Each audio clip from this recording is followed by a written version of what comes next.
mais vou querer?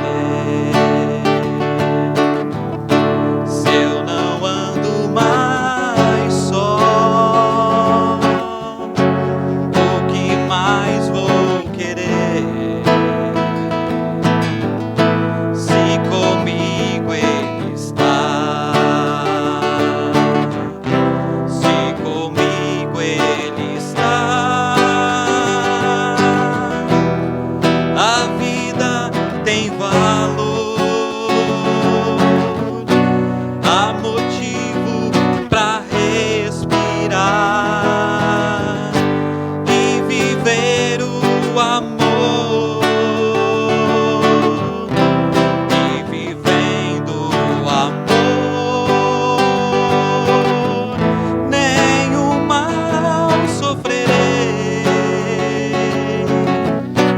O que mais vou querer?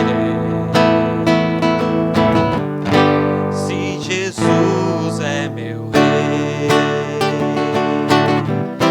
se comigo Ele está, a vida tem valor, há motivo pra respirar e viver o amor, e vivendo o amor, nenhum mal sofrerei. O que mais vou querer? Se Jesus é meu rei, o que mais vou querer? Se Jesus é meu rei, meu rei. Boa noite, família. Convido você a abrir em Timóteo, 1 Timóteo, capítulo 6. Eu vou estar lendo do verso 1 ao verso 10. 1 Timóteo, capítulo 6, do verso 1 ao verso 10. No culto dessa noite nós vamos estar pensando um pouquinho sobre o nosso relacionamento com dinheiro, né? Com as riquezas deste mundo. Nós vamos ver isso através de uma parábola muito interessante de Jesus, que tem trazido muitas controvérsias. Para iniciarmos a meditação dessa noite, 1 Timóteo 6, de 1 a 10, diz assim: Todos os servos que são escravos devem considerar seus senhores dignos de toda a honra, para que o nome de Deus e a doutrina não sejam blasfemados. E os que têm senhores crentes não devem desprezá-los, pelo contrário, devem servi-los melhor ainda, porque eles que se utilizam do bom serviço são irmãos, crentes e amados. Ensina essas coisas. Se alguém ensina alguma outra doutrina e discorda da sã doutrina do nosso Senhor Jesus Cristo e da doutrina que é de acordo com a piedade, é arrogante e não compreende nada, mas delira em questões e discórdias acerca da palavra. Dessas coisas nascem inveja, brigas, calúnias, suspeitas maliciosas, disputa de homens de entendimento corrompido e privados da verdade, que imaginam a piedade é fonte de lucro. De fato, a piedade, acompanhada de satisfação, é grande fonte de lucro, porque nada trouxemos para este mundo, e daqui nada podemos levar. Por isso devemos estar satisfeitos se tivermos alimento e roupa. Pouca coisa, né, para estar satisfeito nos dias de hoje. Versículo 9. Mas os que querem ficar ricos caem em tentação, em armadilhas e em muitos desejos loucos e nocivos, que afundam os homens na ruína e na desgraça. Porque o amor ao dinheiro é a raiz de todos os males, e por causa dessa cobiça, alguns se desviaram da fé e se torturam com muitas dores. Amém? Hoje nós vamos pensar bastante sobre esse tema, baseado no texto do capítulo 16 de Lucas, que nós vamos ler daqui a pouquinho. Mas eu preciso lembrar você sobre o motivo de você estar aqui essa noite. Certamente você não veio aqui para receber nada do Senhor, porque nós estamos aqui para oferecer algo a Ele, amém? Nosso louvor, a nossa gratidão, a exaltação ao seu nome, porque Ele é merecedor de tudo aquilo que nós temos de melhor para darmos a Ele. Ele tem sido bom para conosco todos os dias, muito além do que nós precisamos, é o que Ele nos tem dado. E nós devemos ser gratos ao Senhor, é por isso que estamos aqui. Vamos orar? Senhor Jesus, nós somos gratos pela alegria de poder nos reunirmos essa noite, pela oportunidade, Senhor, de expressar através das orações, através dos cânticos, da leitura e do compartilhar da Tua palavra, o quanto o Senhor é bom, o quanto o Senhor tem sido incrível, Senhor, nas nossas vidas, o quanto a Tua bondade, o Teu amor tem sido perceptível dia após dia, Senhor, nos dando além do que nós precisamos, sustentando as nossas vidas em tantas dificuldades, em tantas áreas específicas, em grandes e em pequenos feitos também. Louvado seja o Teu nome. Te agradecemos pela oportunidade de estarmos juntos aqui essa noite, de expressar essa nossa adoração a Ti. Louvado seja o Teu nome por essa oportunidade. Também clamamos por aqueles que estão em casa, que todos nós possamos estar com o nosso coração e a nossa mente 100% concentrados no Senhor, que nada venha nos distrair, mas que o nosso foco seja somente o Senhor, somente essa adoração, esse louvor, porque o Senhor é merecedor. Clamamos também pela Tua graça e misericórdia, que no momento que abrimos a Tua palavra, o Senhor também possa falar conosco, e que possa ser um momento realmente especial essa noite de comunhão contigo e uns com os outros, tudo para a honra e glória do Teu nome. Este é o nosso desejo, Pai. Em nome de Jesus que nós oramos. Amém. Amém. Boa noite, igreja. Graça e paz esteja sobre todos vocês. Comecei meio estabanado aqui, né? Mas, independente de qualquer coisa, o Senhor é a nossa alegria. Amém? Quero deixar um versículo. Ele está em Atos dos Apóstolos, capítulo 8 e o verso 8 também. Diz assim, ó: e havia grande alegria naquela cidade. Me chamou a atenção, né? Grande alegria naquela cidade. Aí eu fui, né? Ver os versos para trás ali, né? Que cidade era essa? A cidade era a cidade de Samaria. E por que a cidade estava alegre, né? Diz aqui o texto que Filipe, né? Estava na cidade de Samaria e estava pregando a Cristo naquela cidade. E as multidões, olha só, o verso 6 diz assim: e as multidões unanimemente prestavam atenção ao que Filipe dizia, porque ouviam e viam os sinais que ele fazia. Verso 7. Pois que os espíritos imundos saíam de muitos que os tinham, clamando em alta voz, e muitos paralíticos e coxos eram curados. Amém? Deus estava operando naquele lugar, né? E a cidade estava alegre, porque Deus operava. Muitos milagres estavam acontecendo ali, né? Mas o maior milagre que estava acontecendo naquela cidade não era uma cura física, mas era uma cura da alma, né? E me chamou assim a atenção também, eu fiquei imaginando, já pensou que legal seria se essa cidade aqui, em vez de Samaria, tivesse escrito São Vicente, né? E havia grande alegria na cidade de São Vicente. Depende de nós, né? Como agir como o nosso irmão Filipe aqui fez, né? Pregar a Cristo. E nós vamos cantar a alegria. Nós somos alegres, né? A gente passa algum momento conturbado, né? Às vezes algum momento de dor, de tristeza, mas na nossa essência nós somos alegres, porque nós somos do Senhor, né? Que você possa, nessa noite, sentir essa alegria e que você possa também transmitir essa alegria para que um dia essa realidade seja uma realidade da nossa cidade também, amém? Então, quem pudesse colocar em pé, se alguém puder ficar para a gente lá, controlando. Já tem alguém? Ah, obrigado.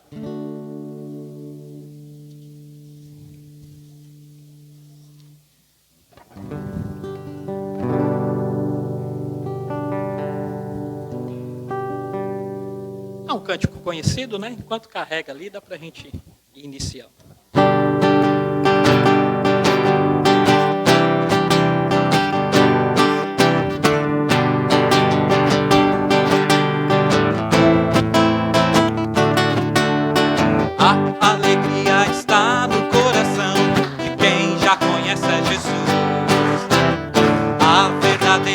paz só tem aquele que já conhece a Jesus. O sentimento mais precioso que vem do nosso Senhor é o amor que só tem quem já conhece a Jesus. A alegria está no coração de quem já conhece a Jesus.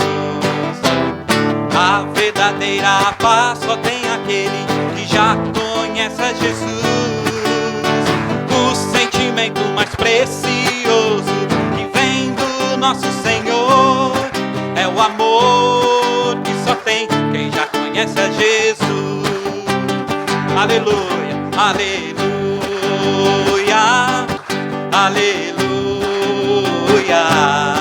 aleluia, aleluia. O sentimento mais precioso que vem do nosso Senhor é o amor que só tem quem já conhece a Jesus. Mais uma vez. A alegria está no coração de quem já conhece a Jesus. A verdadeira paz só tem aquele que já conhece a Jesus. O sentimento mais precioso que vem do nosso Senhor é o amor que só tem quem já conhece a Jesus. É o amor que só tem quem já conhece a Jesus. É o amor que só tem quem já conhece a Jesus. Amém.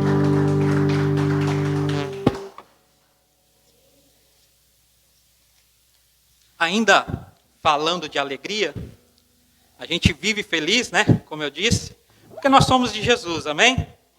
Nós já desfrutamos, né, do gozo da sua luz, somos herdeiros, né, de Cristo, de Deus através de Cristo. Amém?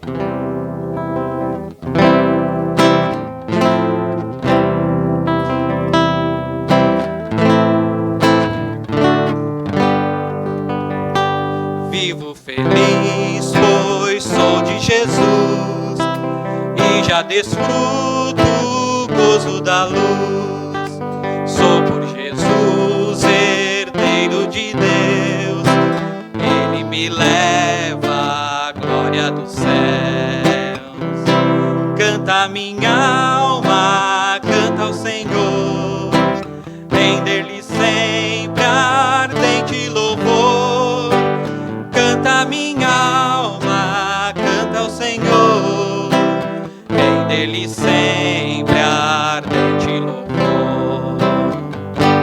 Ao seu amor eu me submeti e extasiado então me senti.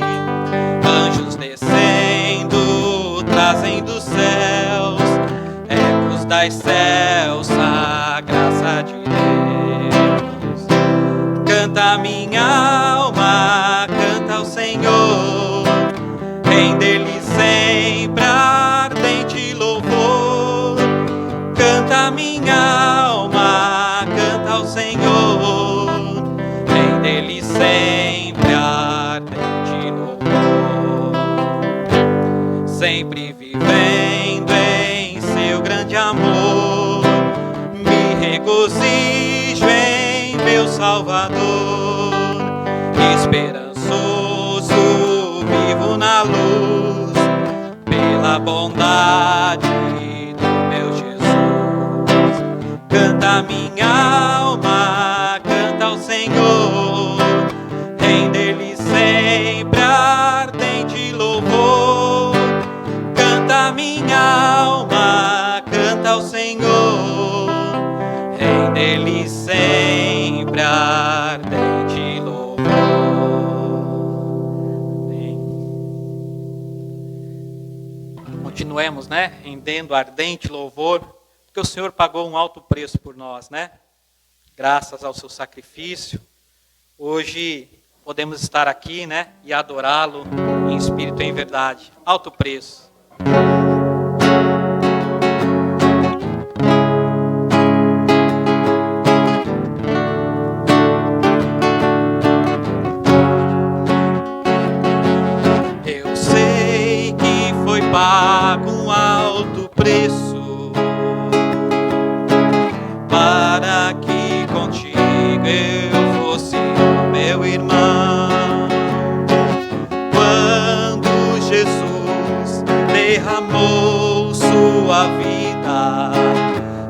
pensava em ti, ele pensava em mim, pensava em nós. Eu sei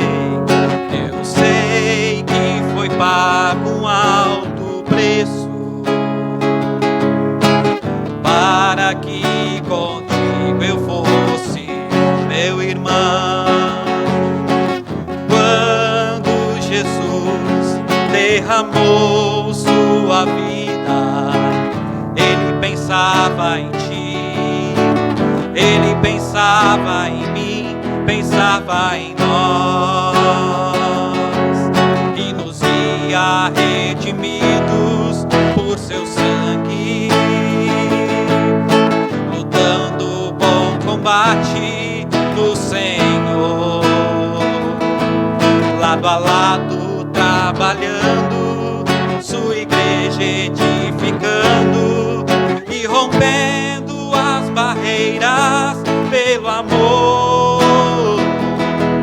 E na força do Espírito Santo nós proclamamos aqui que pagaremos o preço de sermos um só coração no Senhor. E por mais que as trevas militem e nos tentem separar, com os nossos olhos em Cristo, unidos iremos andar, unidos iremos andar. Eu sei que foi pago um alto preço para que contigo eu fosse meu irmão. Quando Jesus derramou sua vida, ele pensava em ti, ele pensava em mim, pensava em nós, e nos via redimidos por seu sangue, lutando o bom combate do Senhor, lado a lado trabalhando, sua igreja edificando e rompendo as barreiras pelo amor. E na força do Espírito Santo nós proclamamos aqui que pagaremos o preço de sermos um só coração no Senhor. E por mais que as trevas militem e nos tentem separar, com os nossos olhos em Cristo, unidos iremos andar, unidos iremos andar.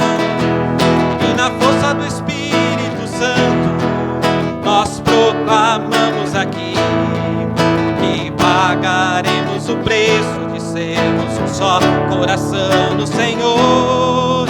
E por mais que as trevas militem e nos tentem separar, com os nossos olhos em Cristo, unidos iremos andar, unidos iremos andar, unidos iremos andar. Amém. Unidos iremos andar para adorarmos ao Senhor, amém? Que a nossa adoração, nunca cesse, a nossa comunhão, e que a gente possa caminhar realmente adorando ao Senhor.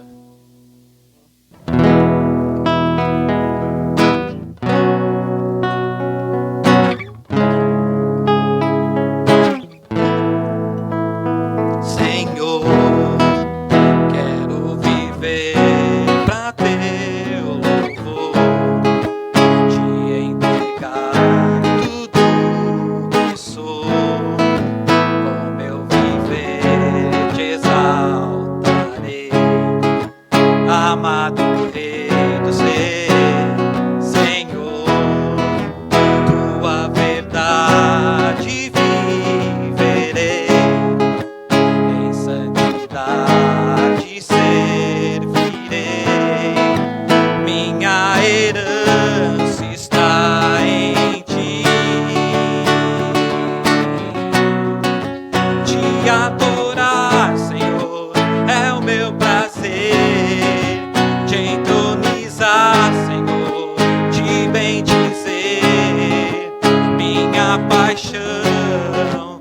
está em ti, meu coração está em ti, te adorar, Senhor, é o meu prazer, te entronizar, Senhor, te bendizer, minha paixão está em ti, meu coração está em ti, Senhor,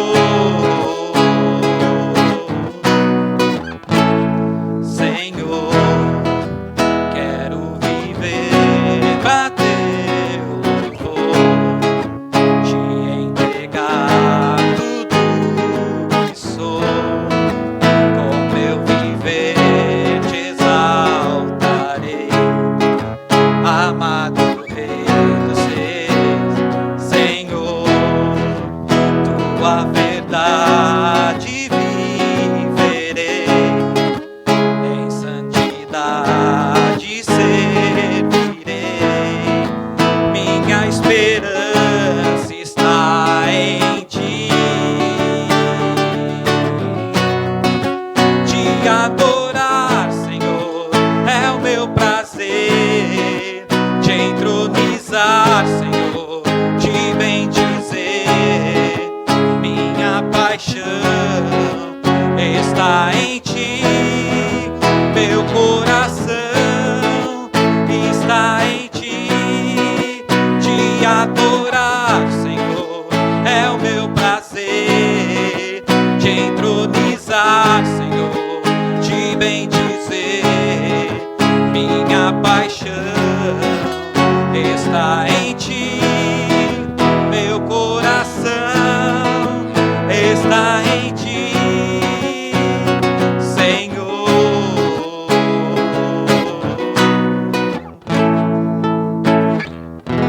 Amém. Vamos agradecer ao Senhor. Ó Deus, estamos diante da tua presença, ó Pai, para te agradecer, ó Pai, por tudo que o Senhor é em nossas vidas, ó Deus. Que o nosso desejo, ó Pai, como já ouvimos o pastor mencionar, e a nossa consciência seja única e exclusivamente de adorar a Ti, ó Deus. Que tudo que fizermos aqui, ó Pai, enquanto estivermos juntos, possa ser para a sua adoração, ó Deus. Que a comunhão esteja no nosso meio, que possamos estar em um único espírito, ó Pai, em um único sentimento, que é o de Te louvar, ó Deus. E que assim que sairmos daqui também, ó Deus, o nosso sentimento no decorrer dessa semana seja engrandecer o Teu nome, ó Pai. Fica conosco, ó Deus, no restante deste culto, ó Pai. Que o Senhor venha falar conosco através da Tua palavra, ó Deus. Que ela invada o nosso coração, a nossa alma, o nosso espírito, ó Deus. Possamos, ó Deus, sairmos daqui realmente entendendo o que o Senhor quer para nossas vidas, ó Pai. E mais uma vez, ó Deus, eu te peço e te agradeço, ó Deus, por tudo que o Senhor tem feito por nós, ó Pai. Agradecemos em nome de Jesus. Amém. Amém. Convido você a abrir em Lucas capítulo 16. Lucas capítulo 16, eu vou ler do verso 1 ao verso 14. Lucas 16, de 1 a 14. Hoje a gente vai ver que o jeitinho brasileiro não nasceu no Brasil, mas nasceu lá em Israel, irmãos. Vamos pensar um pouco sobre essa parábola aqui controversa de Jesus em tentar entender com clareza aquilo que Ele nos deixou de lição importante sobre as nossas vidas, como administrar os bens que o Senhor nos deu. Amém? Lucas 16, de 1 a 14 diz assim: Jesus também disse aos seus discípulos: havia um homem rico que tinha um administrador, e este foi acusado perante ele de esbanjar os seus bens. Então ele o chamou e disse: que é isso que tenho ouvido falar a teu respeito? Presta contas da tua administração, pois não pode mais ser meu administrador. E disse o administrador a si mesmo: que vou fazer? Já que meu senhor me tira a administração, para cavar não tenho força, e tenho vergonha de mendigar. Mas sei o que vou fazer. para que quando for tirado da administração, me recebam em suas casas. Então, chamando cada um dos devedores do seu senhor, perguntou ao primeiro: quanto deves ao meu senhor? Ele respondeu: 100 batos de azeite. Disse-lhe então: toma a tua conta, senta-te depressa e escreve 50. Perguntou depois a outro: e tu, quanto deves? Ele respondeu: 100 coros de trigo. E disse-lhe: toma a tua conta e escreve 80.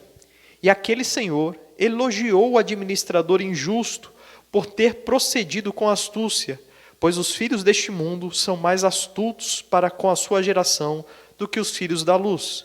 Eu vos digo ainda: fazei amigos por meio das riquezas da injustiça, para que quando estas os faltarem, eles os recebam nos tabernáculos eternos.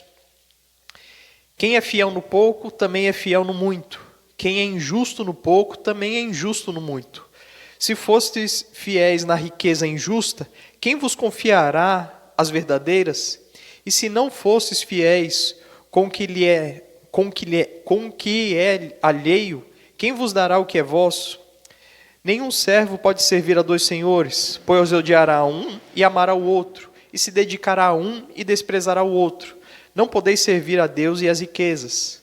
Os fariseus, que eram gananciosos, ouviram todas essas coisas e zombavam dele. Amém? Vamos orar mais uma vez? Senhor Jesus, tem misericórdia de nós. Acabamos de abrir, Senhor, o teu texto sagrado. E pedimos, Senhor, que o Senhor opere um milagre em nós neste momento, nos dando entendimento, nos dando a consciência clara da tua vontade, do teu desejo para as nossas vidas. Que nós possamos, Senhor, entender, compreender a lição preciosa desse texto e que o Senhor também nos motive, transforme o nosso ser para que nós venhamos a colocar em prática aquilo que vamos aprender. Que a tua graça e a tua misericórdia estejam sobre nós neste momento, nos limpando, nos purificando, nos tornando aptos, Senhor, a ouvir a tua palavra, aprender, colocar em prática como é o teu desejo. Que nós possamos nos parecer um pouco mais com Jesus através daquilo que vamos aprender aqui essa noite. E mais uma vez, Senhor, eu me coloco diante de Ti, limitado que sou, pecador que sou, e peço que apesar de mim o Senhor fale conosco, fale através de mim, mas que tudo seja para a honra e glória do Teu nome, Senhor. Todos nós, inclusive eu, precisamos muito ouvir a Tua voz. E pedimos, Senhor, encarecidamente que o Senhor opere esse milagre em nós essa noite. E que tudo, Pai, absolutamente tudo, seja para a honra e glória do Teu nome. É em nome de Jesus que nós oramos. Amém. O que é o jeitinho brasileiro? Jeitinho brasileiro nada mais é do que trapaça, não é isso, irmãos? Jeitinho brasileiro é você conseguir ganhar vantagem fazendo aquilo que é injusto, desonesto. Eu lembro que quando eu trabalhava numa fábrica lá em Cubatão, na parte de elétrica, sempre aparecia alguém perguntando para a gente como é que fazia o gato de luz para não pagar no final do mês aquela conta exorbitante, porque usou ar-condicionado no verão todos os dias. Vocês sabem muito bem como é que a conta vem, né? Eu lembro de um rapaz falando que a casa dele, ele fez um sobrado, e o acesso ao poste era bem perto assim da sacada. Então ele pegava 2 jacarezinhos assim e ligava direto lá no fio da rede elétrica, só para alimentar o ar-condicionado a noite inteira, para que ele dormisse bem. Ele falava que morria de medo de ser pego por alguém lá que chegasse de sopetão à noite, né? Morria nada, rapaz. Ele queria não pagar a conta alta. A gente convencionou a chamar isso de jeitinho brasileiro. A gente aplaude isso. A gente aplaude sonegação. Quando alguém arruma um meio da gente pagar menos impostos, burlando leis e fazendo alguma coisa, a gente aplaude. A gente pergunta como é, como é que faz? Tem algum jeito de pagar menos imposto de renda? O que eu faço? O que eu preciso fazer? Quais são as artimanhas? Rapaz, isso daqui é uma característica clara do texto dessa noite. Antes da gente entrar no texto, preciso lembrar você algumas coisas do capítulo 15 ainda. Jesus ele estava rumo a Jerusalém andando e uma grande multidão estava seguindo ele. Conforme essa multidão seguia, Jesus parou, olhou para a multidão e disse assim: olha, eu não preciso de plateia, eu preciso de discípulos. E o padrão do discípulo que eu quero é: vocês vão ter que me amar mais do que qualquer outra pessoa. Mais do que pai, mãe, irmãos, filhos, mais do que a si mesmo. Você vai ter que renegar todas as coisas deste mundo para me seguir. E um fenômeno maravilhoso aconteceu. Sabe quem foi para perto de Jesus para ouvir ele falar? Pecadores, publicanos. Rapaz, quando esse povo se achegou a Jesus, como uma demonstração de que eles queriam ser discípulos, os fariseus e escribas começaram a murmurar. Começaram a dizer: olha, tá vendo aí, ó? Esse homem recebe aí os publicanos, os pecadores, até come com eles. Jesus, utilizando-se de parábolas, começou a ensinar o seguinte. Primeiro, a parábola das 100 ovelhas lá. Jesus deu destaque que o pastor deixa as 99 e vai atrás daquela uma. E quando ele resgata aquela uma ovelha, ele fica muito feliz e os seus vizinhos e quem é amigo dele também fica feliz. Depois ele contou a parábola da dracma perdida, que quando aquela mulher achou a dracma, ficou feliz, seus vizinhos também, os amigos ficaram felizes. E depois o filho pródigo, que também tinha saído e quando voltou, o pai feliz, todo mundo feliz, menos aquele irmão mais velho dele, né? Jesus ilustrou sobre a necessidade de nós ficarmos felizes com aqueles que são resgatados de uma vida de pecado, de uma vida de perdição, que estavam a ponto de morrer, mas são salvos. Amém? Interessante que dentro das 3 parábolas de Jesus, as 3 ele relaciona a bens financeiros. Ele coloca a ovelha perdida, a moeda perdida, o filho esbanjador do dinheiro do pai, não é isso? Quando a gente entra no capítulo 16, Jesus continua nessa mesma toada, exatamente porque ele está querendo trazer uma lição preciosa sobre bens materiais, sobre dinheiro, para os fariseus, para os escribas, porque eles tinham na mente e no seu coração um Deus que não era o Deus verdadeiro, mas era Mamon, a riqueza.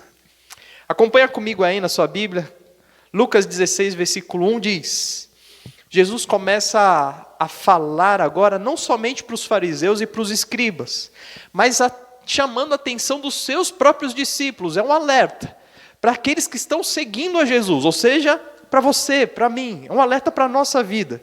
Ele diz, começa a contar essa história, havia um homem rico que tinha um administrador. O administrador, biblicamente, a gente sempre lembra de José. Lembra de José na casa de Potifar? Potifar deu a ele a autoridade sobre todos os seus bens. A única coisa que ele não podia tocar era na esposa de Potifar. E a esposa de Potifar foi dando em cima do jovem José que deu no pé. Lembra da história? O administrador normalmente era uma pessoa de muita responsabilidade. De forma geral, naquela época, era alguém que era criado dentro da casa do seu senhor. Desde pequeno já tinha conhecimento de como todas as coisas funcionavam e, principalmente, como o seu senhor gostava do padrão ali da administração. Haviam senhores que gostavam de uma administração correta e fiel. Havia senhores que gostavam de uma administração que fazia com que houvesse roubo de outras pessoas para que o Senhor se desse bem. O texto diz que esse homem rico tinha um administrador, e este foi acusado perante ele de esbanjar seus bens. Interessante porque esbanjar os bens é exatamente um foco da parábola anterior, que é do filho pródigo. Filho pródigo quer dizer filho esbanjador, aquele que gastava o dinheiro, né? Aqui é o administrador que é o esbanjador. Versículo 2. Então ele, esse homem rico, chamou o administrador e disse: o que é isso que eu tenho ouvido a teu respeito? Tenho ouvido dizer aí que você está gastando aí o meu dinheiro. E ele diz: presta contas da tua administração, pois não podes mais ser o meu administrador. Interessante porque nesses 2 primeiros versos aqui, a situação toda ocorre e o administrador em nenhum momento levanta uma defesa, indicando possivelmente de que as acusações eram verídicas, eram reais. Ele realmente estava se utilizando dos meios, do poder que ele tinha para ganhar dinheiro para si mesmo. Versículo 3. E disse o administrador a si mesmo: o que eu vou fazer agora? Irmãos, ser administrador era uma grande honra. Era um cargo de status. E fazendo isso para um homem muito rico, quer dizer que ele usufruía de toda essa riqueza do seu senhor. E ele acabou sendo ganancioso. E agora está desesperado. O que eu faço? Quando todo mundo souber que eu sou um ladrão aí, ninguém vai me receber na casa deles. Eu vou ser acusado por todos. Eu não vou ser recebido por ninguém. Eu não vou ter emprego. Quem é que vai me dar emprego? Quem é que vai dar emprego para o ladrão? E de repente algo muda. Ele começa a pensar: e se eu deixar a administração de lado e for para o trabalho braçal? Ele disse: mas eu não tenho força para isso. O único jeito para mim vai ser mendigar. Mas eu tenho vergonha. No versículo 4 ele diz: mas eu sei o que vou fazer, para que quando for me tirar da administração, que me recebam em suas casas. Observe, o medo dele é que ele não tenha lugar, que ele não tenha pousada, que ele não tenha um lugar onde sobreviver, entende? Mas ele teve uma ideia. Agora ele já sabe qual é o meio que ele vai conseguir que as pessoas o ajudem. Versículo 5. Então chamou cada um dos devedores que do seu senhor e perguntou ao primeiro: quanto deves ao meu senhor? E aí esse disse: 100 mil reais eu devo. Aí ele disse assim: pega a tua promissória aí, vai e escreve que você só deve 50 mil. Veio o outro e disse assim: quanto você está devendo? Olha, na verdade eu estou devendo 100 mil. Olha, senta aí e escreve que você está devendo só 80 mil. Não é uma boa estratégia? Quando a gente observa assim de cara, parece meio estranho, né? Por que ele está fazendo isso? Ele está se vingando do seu senhor? Não, irmãos, ele está invertendo. Quando ele baixa a conta daqueles que são devedores do seu senhor, esses devedores estão ficando em dívida com ele. Imagina se você chegar lá no banco, você que tem uma dívida de 100 mil reais lá no banco, você senta lá para conversar com o seu gerente, com a sua gerente, e aí essa pessoa que está a ponto de ser demitida diz assim para você: olha, eu dei uma corrigida aqui, eu tirei todos os juros e tal, então agora você não deve mais 100 mil, você deve só 50 mil. Você deve só 80 mil. Você não seria grato a essa pessoa? Se essa pessoa chegasse até você e pedisse para você: tem como você me ajudar? Você não ajudaria essa pessoa? Irmãos, toda vez que alguém faz algo de bom para a gente em uma proporção grande, nós nos sentimos em dívida com essa pessoa, não é verdade? Qualquer coisa que essa pessoa nos pedir, a gente fica constrangido. Como é que eu vou dizer não para essa pessoa que me ajudou tanto? Você entendeu a estratégia dele? Eu vou fazer com que os devedores do meu Senhor sejam meus amigos. Eu vou fazer com que eles fiquem obrigados a me ajudar, porque eu os ajudei primeiro. Tanto que na sequência, versículo 8 diz: aquele senhor elogiou o administrador injusto por ter procedido com astúcia. Irmãos, quem elogiou aquele administrador foi o seu próprio senhor. E não elogiou pelo fato dele perder dinheiro, mas elogiou pelo fato dele ser astuto, pela sua esperteza, entende? Com esse elogio a gente consegue entender uma coisa também sobre esse senhor. Irmãos, quem é justo não elogia a injustiça. Agora, quem é injusto elogia a injustiça. O ladrão elogia um ladrão que fez uma proeza maior do que ele, entende? O texto parece indicar que não somente o administrador era injusto, mas o Senhor também era injusto. Talvez ele já cobrasse juros exorbitantes e esse administrador ainda mais, para se darem bem. E o texto parece indicar que ele reconhece: olha, eu sou injusto, mas você, viu? Você foi bem mais esperto, mais sagaz. O texto em momento nenhum diz que Jesus está elogiando essa falha, ok? A gente precisa entender muito bem isso. Mas Jesus vem com a lição na sequência, ele diz: pois os filhos deste mundo são mais astutos, mais espertos para com a sua geração do que os filhos da luz. Ele está dizendo, os desonestos, eles agem com muito mais inteligência do que os honestos. Jesus ele não está elogiando a desonestidade, ele está elogiando a esperteza. Jesus está olhando para eles e fala assim: vocês precisam ser mais espertos. Os filhos deste mundo, eles utilizam o dinheiro de uma forma que eles se dão bem. E vocês, que são filhos da luz, vocês não sabem usar o dinheiro de vocês. Não sabem para que serve o dinheiro. Não sabem o porquê Deus possibilita você ganhar esse sustento. E Jesus está trazendo esse destaque exatamente para colocar um ponto ali, que é um problema do judeu em relação ao dinheiro. A gente vai ver um pouquinho mais para frente. Antes, no versículo 9, a gente tem um grande problema aí de tradução, ok? Versículo 9 diz: eu vos digo ainda, fazei amigos por meio das riquezas injustas, para que quando estas vos faltarem, eles vos recebam nos tabernáculos eternos. E aí fica ainda mais confuso. Como é que é, pastor? Jesus está dizendo para a gente fazer amigos por meio de riquezas injustas. O que isso quer dizer?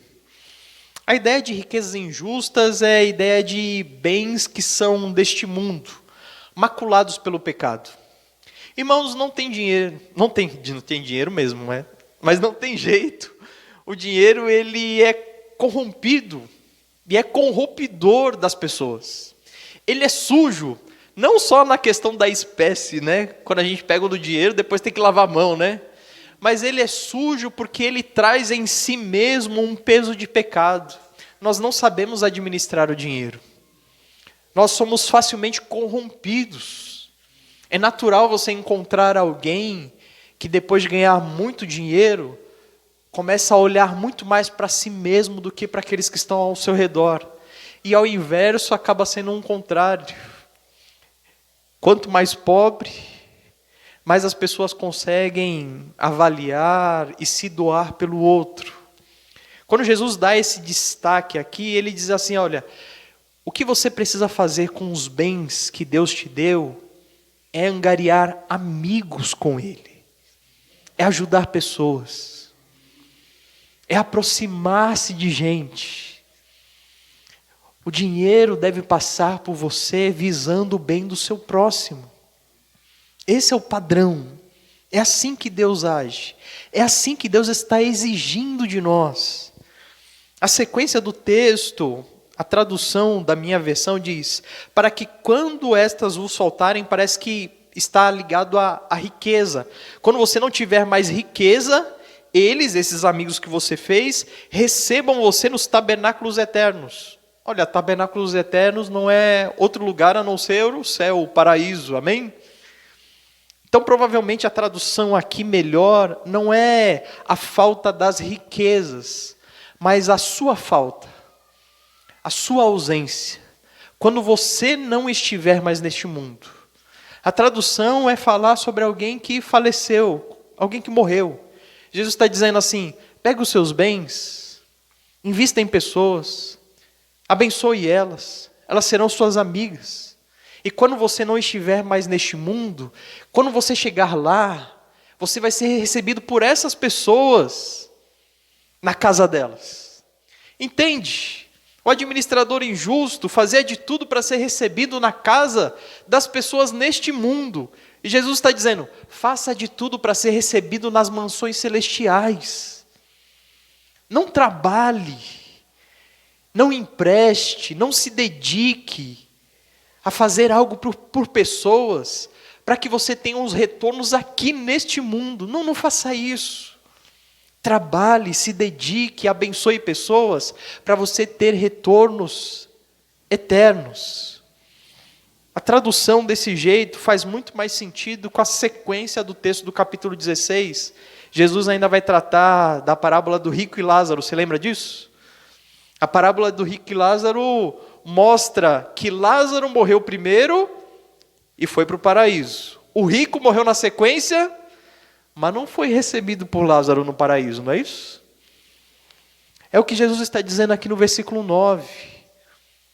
Tudo que vier à sua mão, distribua, abençoe, faça amigos, que não vão recompensar você aqui, mas que vão recompensar você na eternidade. Irmãos, o judeu ele fazia de tudo para conseguir se sair bem financeiramente. Emprestava só para quem tinha condição de lhe pagar de volta. Fazia o bem para alguém que tinha condição de lhe proporcionar algum retorno, seja financeiro, seja através do seu poder. Sabe aquele que diz, olha, eu vou ajudar esse daqui, sabe, porque eu sei que lá na frente, se eu pedir a ajuda dele, eu consigo. Essa era a característica do judeu. Versículo 10. Jesus parece trazer aqui uma espécie de dito popular. Quem é fiel no pouco, também é fiel no muito. E quem é injusto no pouco, também é injusto no muito. Jesus começa a indagar. Se não fostes fiéis nas riquezas injustas ou nos bens maculados deste mundo, naquilo que o texto chama de pouco, naquilo que nós deveríamos considerar sem valor, a moeda, o vil metal, como a gente chama, não é verdade?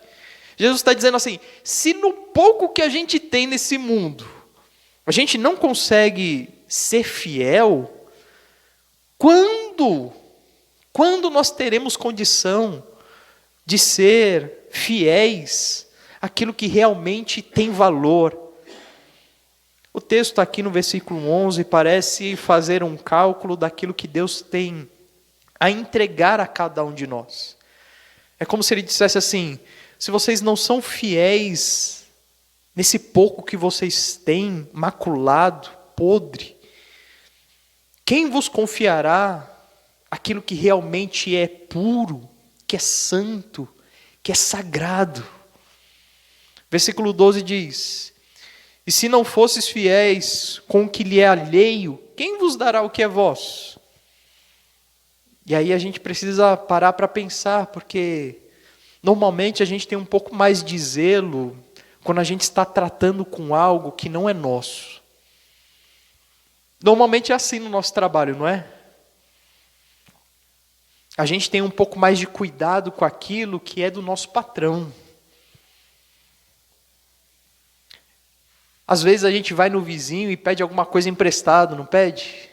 Eu não tenho uma travessa aí, eu não tenho uma panela, você tem uma furadeira aí para me emprestar? Você não tem isso e tal? E normalmente qual é a nossa ação? Opa, eu não posso deixar estragar, não posso deixar, vou cuidar melhor. Não é essa normalmente a noção que a gente tem?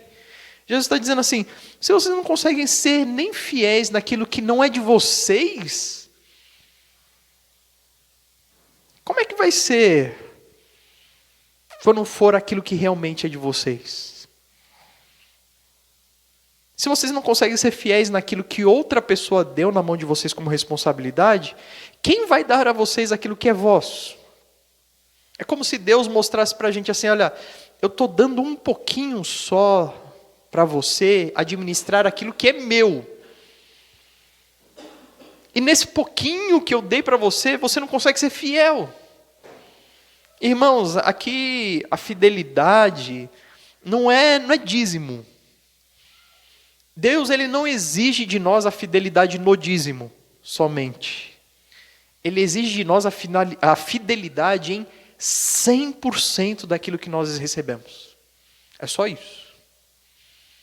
É em 100% que você precisa ser fiel. Você tem que prestar contas ao Senhor sobre tudo. Sobre a parte que chega para o sustento do ministério, da obra do Senhor. Mas sobre todo o restante também. Cada um dos seus gastos precisa de prestação de contas. Porque aquilo que o Senhor ofereceu para você, para que você seja o administrador, é para que você invista e abençoe pessoas. E aí Jesus chega ao ápice ali dizendo, versículo 13, nenhum servo pode servir a dois senhores, pois odiará um e amará o outro. Entenda isso, irmãos. É sempre assim. Odeia um, e a palavra é forte mesmo, e ama o outro, a palavra é forte. É sempre assim. Se Deus está em segundo lugar na sua vida, Ele está sendo odiado, é o que o texto diz. Jesus complementa dizendo assim, ou você vai se dedicar a um e vai desprezar o outro. Vocês não podem servir a Deus e às riquezas. E aí tem uma tirada no versículo 14 que é incrível, que diz, os fariseus que eram gananciosos, como diz a minha versão. A palavra, a tradução exata seria amantes do dinheiro. Os fariseus que amavam o dinheiro, ou seja, o senhor deles era o dinheiro, ouviam todas essas coisas e zombavam de Jesus. Que é isso? Não é assim. O texto vai continuar, se Deus quiser, na quarta-feira e no próximo domingo nós vamos compartilhar. Irmãos, o destaque aqui que Deus está dando é o seguinte. Para pensar um pouco como as pessoas que não conhecem Deus, como é que elas lidam com dinheiro? Elas lidam de qualquer jeito? De qualquer forma? Não, algumas delas perceberam que uma coisa boa deste mundo é você conseguir investir o seu dinheiro em algum lugar ou em algumas pessoas que lhe deem retorno. É assim o pensamento deste mundo.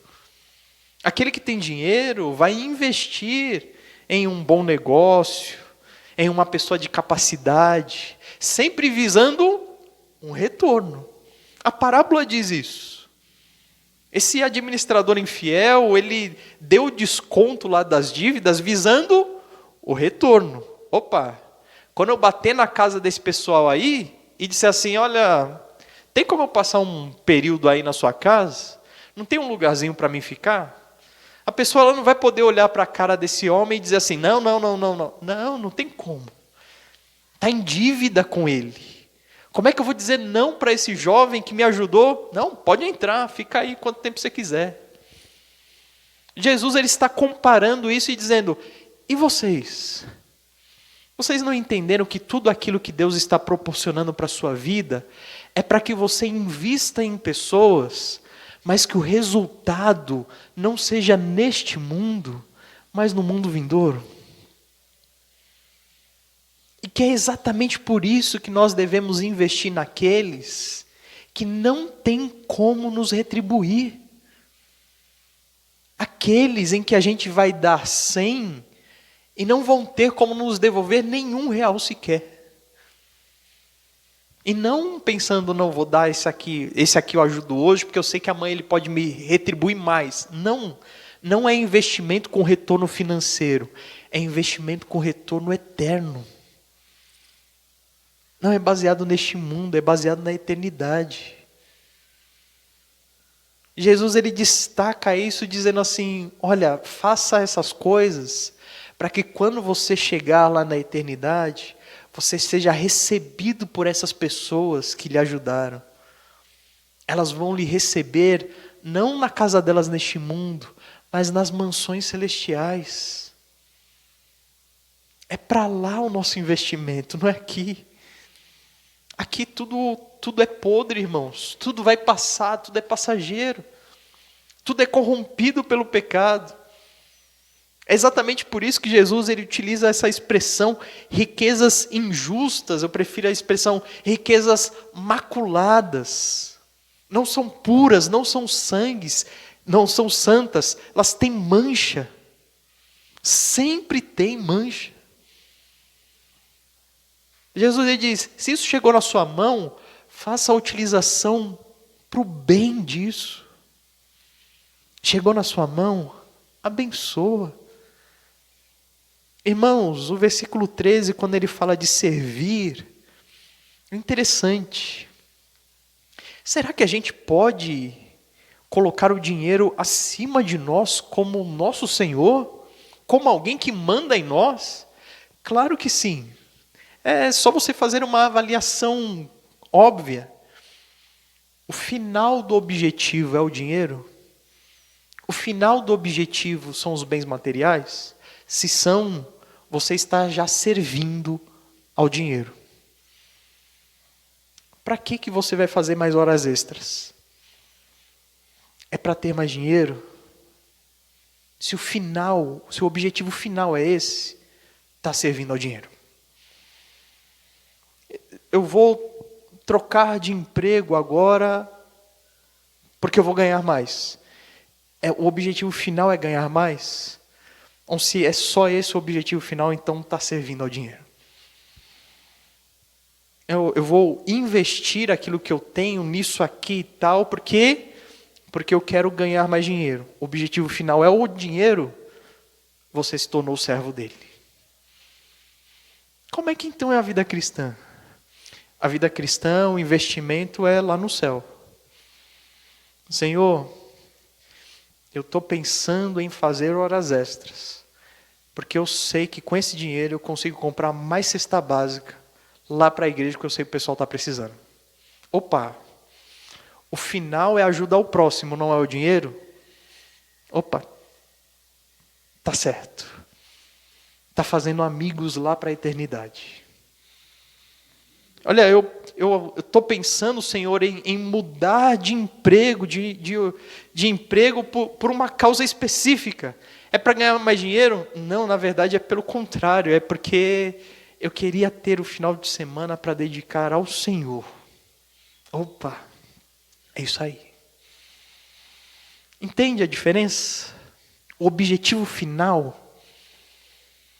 Eu convido você a ler a sequência do texto em casa. É muito interessante porque aquelas pessoas elas ficam revoltadas em ouvir Jesus falando isso, porque na cabeça deles, no coração deles, riquezas era sinônimo de ser um bem-aventurado, um querido de Deus. Se Deus encheu você de riquezas, é porque Deus te quer muito bem. E Jesus está falando assim, olha, a conta não é tão simples assim não. Deus ama aqueles que o amam com intensidade. A gente lembra muito bem de Jó, não é? Quando a gente começa a ler o texto lá, diz que ele era o homem mais rico do Oriente. E os filhos dele eram os melhores, tudo de Jó era melhor. Tanto que Satanás disse para Deus assim, olha, toca lá nos bens dele, na família dele, para ver se ele não te nega. E aí sabe o que Deus fez? Fala assim, vai lá. E aí teve que ouvir da boca de Jó, Deus deu, Deus tirou, louvado seja o nome do Senhor, bendito seja o nome do Senhor. Irmãos, nada mudou na vida de Jó, ele continuou amando a Deus, independente daquilo que ele tinha. E nós, o que nós fazemos com aquilo que tem chegado à nossa conta bancária? Onde nós temos investido? Qual é o retorno que nós esperamos? Tem alguma coisa a ver com este mundo aqui? O versículo 9 é bem claro. Vai haver um tempo em que nós não estaremos mais aqui. E daqui a gente não leva nada. O que nós vamos encontrar lá? Quem vai nos receber? Essa é a perspectiva cristã. Não é investimento neste mundo, é investimento na eternidade. É o entendimento claro de que as coisas aqui são passageiras. Que aquilo que está sobre as nossas mãos ali é maculado, mas pode ser bem administrado por cada um de nós, para abençoar pessoas. E não pense nisso como uma terceirização da sua responsabilidade. Não fique pensando, não, o pastor falou isso, mas eu tô fiel com os meus dízimos lá, com as minhas ofertas.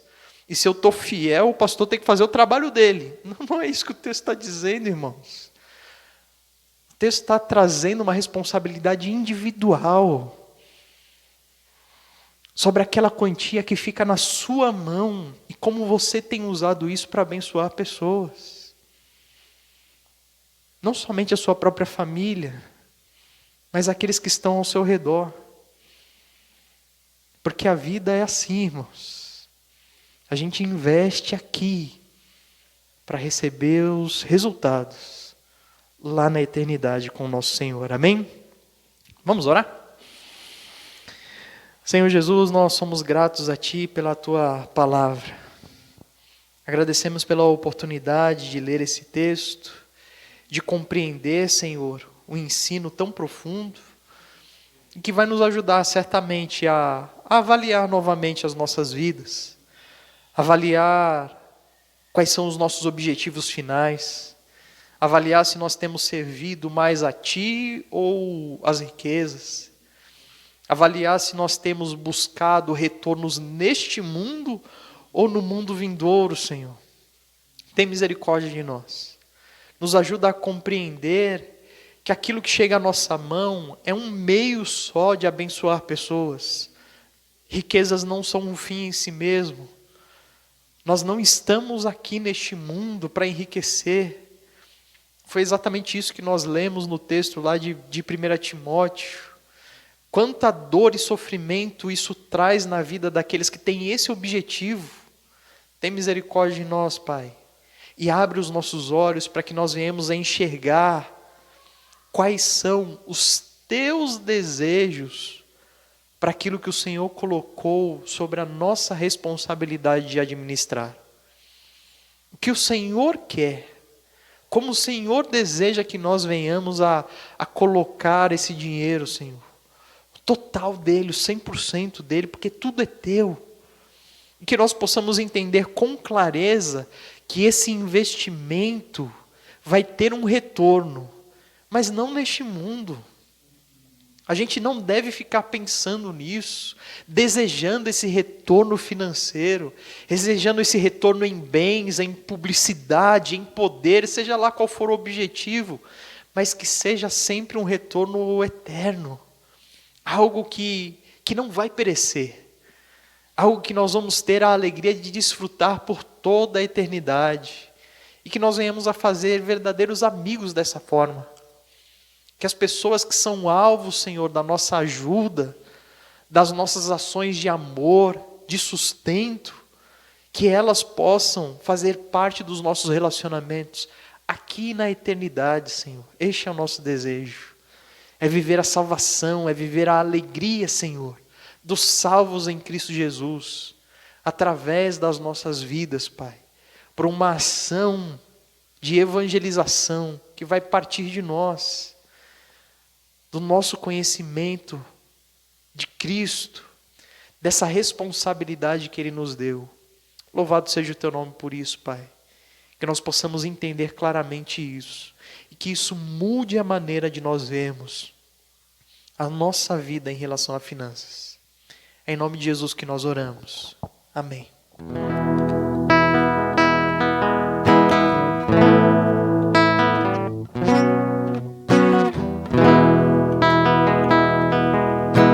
Santo, que em toda a terra proclame, Ele é santo.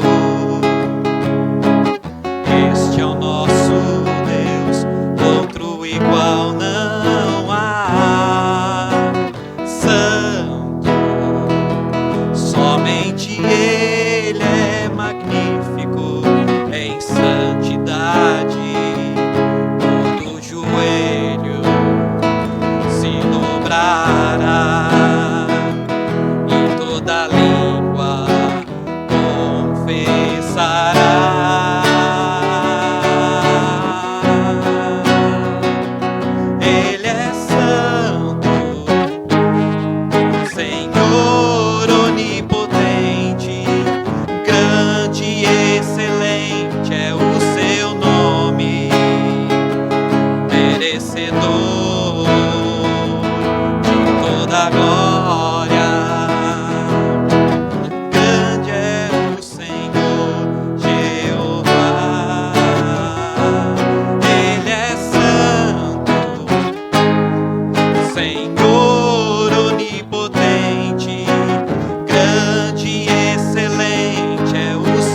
terra proclame, Ele é santo.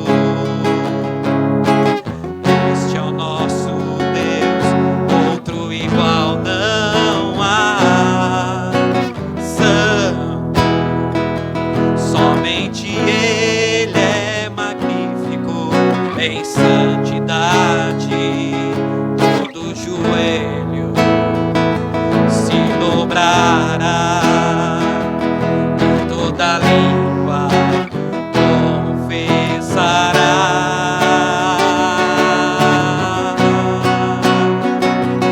Ele é santo, Senhor onipotente, grande e excelente é o seu nome, merecedor de toda glória. Santo é o Senhor Jeová. Ele é santo, Senhor onipotente, grande e excelente é o seu nome, merecedor de toda glória. Santo é o Senhor Jeová. Santo é o Senhor Jeová. Santo é o Senhor Jeová.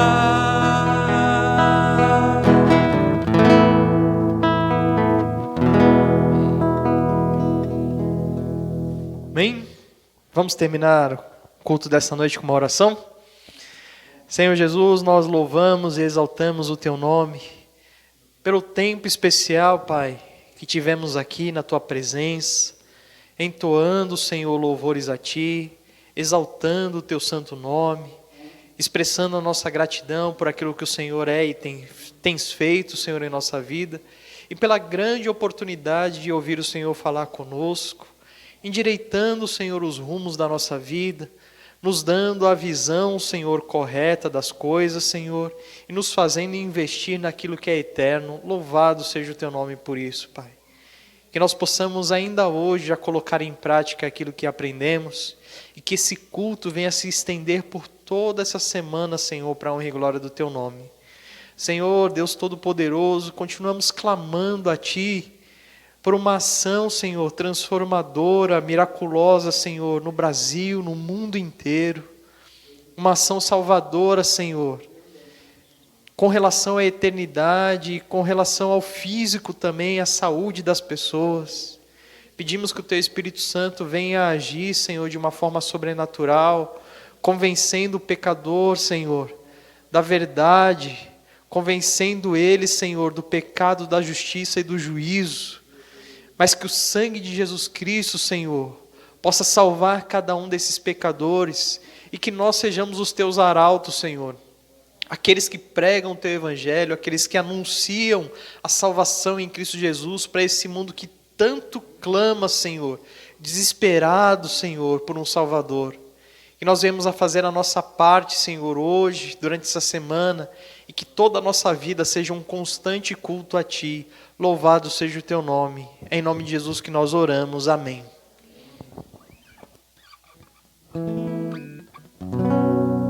Ele é santo,